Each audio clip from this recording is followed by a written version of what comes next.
ጨረቃ በምትታይበት ወቅት አስገራሚ ክስተቶች እንደሚፈጠሩ ለዘመናት በርካታ አፈ ታሪኮችና ወጎች ያወጋሉ። አማልክት የሚገለጡበት፣ ሰዎች ወደ ተኩላነት የሚቀየሩበት፣ አእምሯቸው የሚሰወርበት፣ ሌላም ሌላም።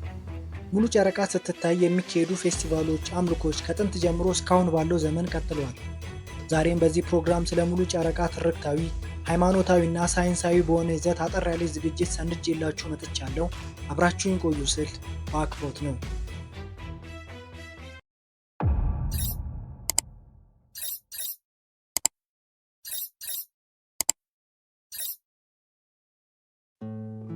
ሙሉ ጨረቃ በወሩ በ29ኛው ቀን ትከሰታለች። ይህም የጨረቃ ዑደት ወይም በፈረንጅኛ ሉናር ኦር ሙን ሳይክል ይባላል። ከስንት ጊዜ አንዳንዴ ደግሞ በወር ውስጥ 2 ጊዜ ትታያለች። ይህም ሰማያዊ ጨረቃ ወይም ብሉ ሙን ይባላል። መሬት በፀሐይና በጨረቃ መካከል ስትሆን ጨረቃዋ ሙሉ ሆና ደምቃ ፍንትው ብላ ትታያለች። በሙሉ ጨረቃ ጊዜ ጨረቃዋ ከመደበኛው በ14 በመቶ በልጣ እንዲሁም በ30 በመቶም ደምቃ ትታያለች። ጨረቃ በምህዋሯ የምታደርገው ዑደት መደብዘዝና መድመቅ ከጥንት ጀምሮ ጊዜን ለመቆጣጠር ጥቅም ላይ ውሏል። በአሁኗ የዲሞክራቲክ ሪፐብሊክ ኮንጎ በአውሮፓውያኑ በ1957 የተገኘው የቫንጎ አጥንት አንዱ ማሳያ ነው። ከጭላዳ አገር እንደተወሰደ የሚታሰበው ይህ አጥንት ከ20 ሺህ ዓመታት በላይ ያስቆጠረ ሲሆን ቀደምት የቀን መቁጠሪያ ነው ተብሎም ይታመናል። በቤልጂየማዊው ተመራማሪው የተገኙ አጥንቱ ደማቅ ክቦች፣ ጠቆር ያሉ ክብ፣ ከፊል ክቦችን የያዙ ቅርጾች የሰፈሩባቸው ናቸው። እነዚህ ክቦች የጨረቃን ድምቀትና ቅርጽ ሊወክሉ እንደሚችሉ ተመራማሪዎችም ይናገራሉ። ይህም አጥንቶቹ የ6 ወር የጨረቃን ቀን መቁጠሪያነት ጥቅም ላይ መዋላቸውን ይገመታል። መስከረም አጋማሽ ወይም መጨረሻ ላይ የምትከሰተው ደግሞ የመኸር ጨረቃ ትሰኛለች። በየዓመቱ በዚህ ወር ፀሐይ ስትጠልቅ ወዲያውኑ የምትወጣው ሙሉ ጨረቃ ናት።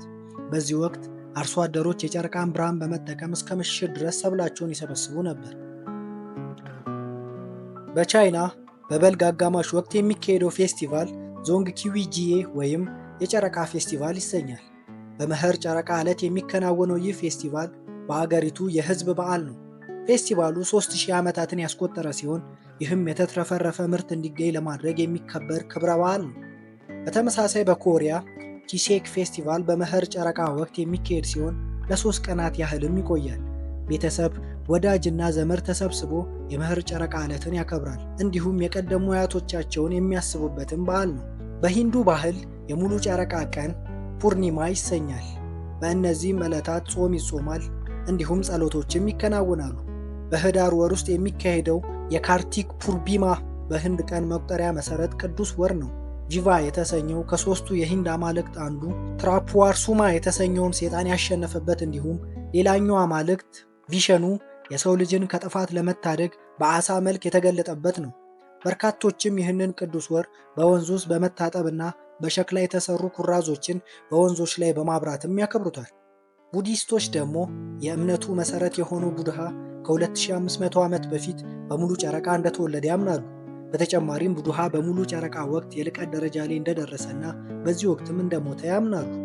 በስሪላንካ በየወሩ በሙሉ ጨረቃ ወቅት ፖያ ተብሎ የሚጠራው የህዝብ በዓል የአልኮልና የስጋ ሽያጭም የሚከለከልበት በዓል ነው። በባሊ ሙሉ ጨረቃ በሚታይበት ወቅት አማልክቶች ወደ መሬት ወርደው በረከታቸውን እንዲሁም ምርቃታቸውን የሚሰጡበት ዕለት ናት ተብሎም ይታሰባል። በእነዚህ ወቅት ጸሎት የሚደረግበት፣ መስዋዕት የሚቀርብበት እንዲሁም አትክልትና ፍራፍሬዎችም የሚተከሉበት ነው። በሙስሊሞች ዘንድ ደግሞ በጨረቃ ወቅት ለ3 ቀን እንዲጾም ይመከራል። እነዚህ ዕለቶች አልአያም አልቢድ በመባል ይታወቃሉ። ነቢዩ መሐመድ የጨለሞቹ ሌሊት አላህ ብርሃን ስላበራባቸው ምስጋናቸውን ለመግለጽ 3 ቀን መጾማቸውን ይነገራል። በሜክሲኮና በአንዳንድ የላቲን ሀገራት የጨረቃ ዳንስ የቀደምት የአሜሪካውያን ባህል እንደገና እያንሰራራ ይገኛል። ለ3 ቀናት የሚቆየው ፌስቲቫል በሙሉ ጨረቃ ምሽት ሴቶች ተሰብስበው የሚደንሱበትና የሚያመልኩበትም ነው። በአውሮፓውያን ከጥንት ጀምሮ ሙሉ ጨረቃ በአንዳንድ ሰዎች ላይ እብደትን ያስከትላል ተብሎ ይታሰባል። ሉናሲ እብደት የሚለው የፈረንጅኛ ቃል ሉና ወይም ጨረቃ ከሚል የላቲን ቃል የተገኘ ነው። ታላቁ መጽሐፍም ይህንን ሐሳብ ይደግፋል። በማቴዎስ 4:24 እንዲሁም በማቴዎስ 17:14 ኢየሱስ ክርስቶስ አጋንንት የያዛቸውንና በጨረቃ የሚነሳባቸውን ሰዎች እንደፈወሰም እናያለን። ሙሉ ጨረቃ ከቁጥጥር ውጪ የሆነ ባህሪን ያመጣል የሚል እሳቤ ከሰው ወደ ተኩላነት የሚቀየሩ አፈ ታሪኮች እንዲነገሩ ምክንያት ሆኗል። እነዚህ ሰዎች ያለ ፈቃዳቸው ወደ ተኩላነት ተቀይረው ሙሉ ጨረቃ በሚወጣባቸው ምሽቶች ማህበረሰቡን እንደሚያስቸግሩ ይነገራል። ከክርስቶስ ልደት በፊት በ4ኛው መቶ ክፍለ ዘመን ግሪካዊው የታሪክ ጸሐፊ ሄሮዶተስ በአሁኑ ዘመን ሩሲያ ውስጥ የምትገኘው ስኪቲያስ ውስጥ የሚኖሩ ኒዩሪ የተባሉ ጎሳዎች በየዓመቱ ለበርካታ ቀናት ወደ ተኩላነት እንደሚለወጡም ጽፏል።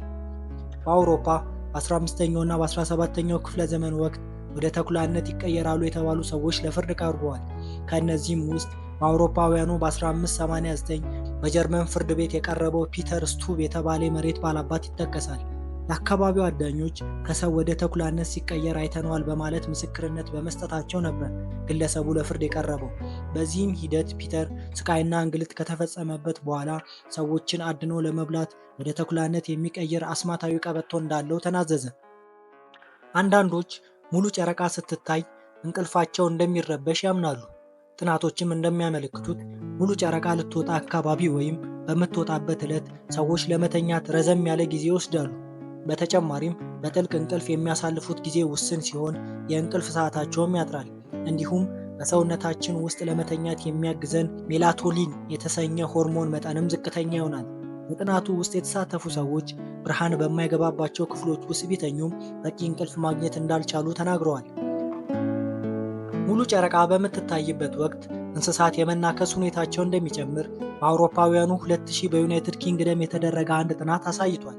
ጥናቱ ከአውሮፓውያኑ በ1997 እስከ 1999 ባለው ወቅት በእንስሳት ተነክሰው ጉዳት ደርሶባቸው ወደ ሆስፒታል የገቡ ታካሚዎችን በመረመረበት ወቅት ክስተቱ ሙሉ ጨረቃ በምትወጣበት ዕለት በከፍተኛ ሁኔታ መጨመሩንም አረጋግጧል።